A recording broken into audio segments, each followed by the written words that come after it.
Pernah nggak sih kalian berpikir bagaimana caranya feses atau urin itu bisa berwarna? Misalnya kita habis makan nasi kuning nih, padahal warnanya kuning kan makanannya, tapi pas kita keluarkan atau BAB atau mules atau sebagainya itu warnanya coklat. Nah, kok bisa? Lalu kita juga warna urin kok bisa kuning? Nah, pada kesempatan kali ini perkenalkan, nama saya Evon Kalwijaya, biasa dipanggil Kaleb. Saya dari kelas 11C nomor absen 13. Nah, pada kesempatan kali ini saya ingin membahas atau menjelaskan bagaimana sih cara proses perombakan eritrosit oleh hepat. Nah, itu juga ada hubungannya dengan pewarnaan pada feses dan urin. Gimana sih penjelasannya? Yuk, mari kita bahas bersama-sama. Oke, ini adalah video pembahasan penjelasan lengkap bagian pemecahan eritrosit, atau yang tadi kita bahas di opening itu bagaimana sih caranya feses atau urin itu bisa berwarna. Nah, di depan kalian ini masih kalian bertanya-tanya kenapa ada banyak mainan di depan ini. Nah, semua mainan-mainan ini itu adalah perumpamaan dari penjelasan untuk sel-sel atau bagian-bagian atau bahan-bahan yang berpengaruh atau berperan pada pemecahan eritrosit. Nah, di sini yang pertama-tama adalah, masih kalian notice, adalah Santa Claus. Nah, Santa Claus ini adalah yang paling pertama dari semua. Dari semua ini adalah yang paling pertama, ini adalah Santa Claus. Santa Claus itu identik dengan orang yang tua, yang kalian bisa lihat ini berjanggut dan sebagainya. Nah, ini juga menggambarkan pada yang pertama, yaitu bahan utama di sini itu adalah eritrosit lama. Jadi eritrosit atau sel darah merah ini memiliki masa hidup selama 120 hari. Setelah itu sel ini akan menjadi tua, kaku, dan kurang efisien dalam mengangkut oksigen. Nah, eritrosit yang menua ini akan ditangkap dan dihasilkan oleh organ, limpa, hati, dan sumsum tulang.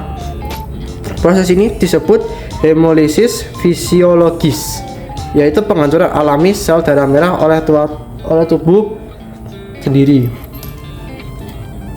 Lanjut, yang kedua di sini adalah kado. Nah, kado di sini tuh menggambarkan hemoglobin atau bisa disebut Hb.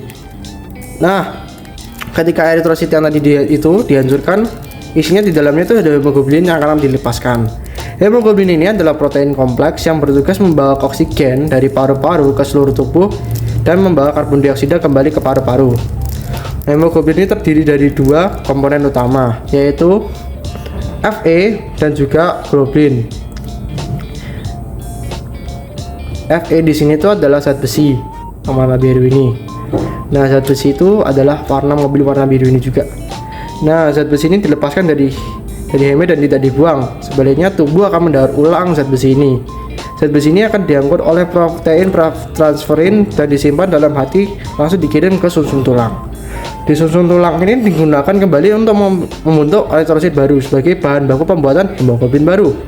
Proses ini sangat penting karena zat besi adalah unsur utama dalam pengikatan oksigen. Lanjut, globin ini adalah bagian proses dari hemoglobin. Setelah pemecahan, globin akan diuraikan menjadi protein asam amino. Asam amino ini kemudian digunakan untuk tubuh untuk membentuk protein baru, termasuk hemoglobin baru dalam eritrosit yang sudah dibentuk di sumsum tulang. Ini adalah bentuk efisien tubuh dalam menggunakan kembali sumber daya yang ada. Lanjut, yang di bawah ini yang ketiga, ini adalah heme. Jadi hemoglobin ini dibagi jadi tiga lagi, ya, di Fe, globin, sama heme. Nah, heme ini dibagi lagi jadi tiga. Proses heme sendiri itu yang tidak mengandung bagian heme yang tidak mengandung zat besi diubah menjadi biliverdin, yaitu pigmen berwarna hijau.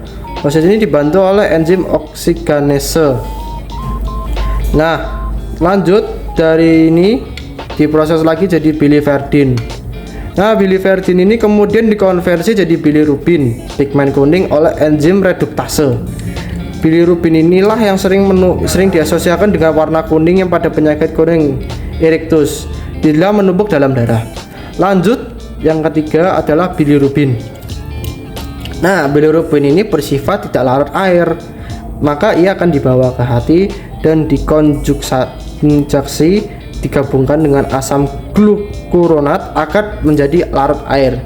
Setelah itu bilirubin dikirim ke usus bersama empedu. Lanjut, yang terakhir, proses terakhir adalah urobilin.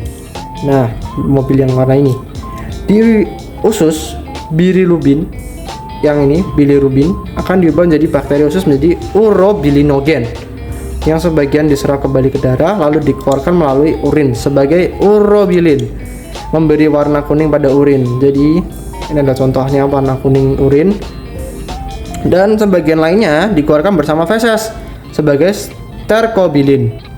Ini warna coklat untuk feses. Di dalam bagian ini, tahap akhir ini disederhanakan menjadi urobilin dan ditandai sebagai penyumbang warna urin dan feses. Kesimpulannya, proses pecahan eritrosit ini adalah bagian yang penting dari siklus hidup sel darah merah. Semua komponen baik zat besi, globin sama heme ini itu tidak dibuang saja, tapi melainkan didaur ulang atau dibuang secara efisien.